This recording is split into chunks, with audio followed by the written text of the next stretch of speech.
നാം എന്താണെന്നാൽ ഒന്നും തന്നെയില്ല എന്നുള്ളതാണ്. ഒന്നും തന്നെയില്ല എന്നുള്ളത് അത് തന്നെയാണ് നാം.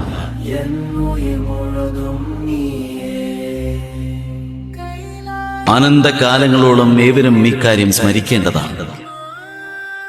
നിങ്ങളിൽ ശ്വാസമുള്ളപ്പോഴെല്ലാം നാം നിങ്ങളിൽ തന്നെയുണ്ട്.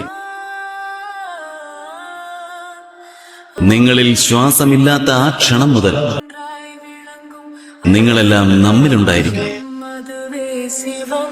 അമ്മയുമയുടൻ சேர்ந்து நிற்கும் அன்பின் வடிவமே ஆனந்த தீபம் ஆதிசக்தினின் புனித புன்னகை ஆவியின் ஊற்றென ஓங்கும் இசை நடரசம் தாண்டவமாடிடும் போதிலும் நவரசம் ஊற்றிடும் வாழ்விலும்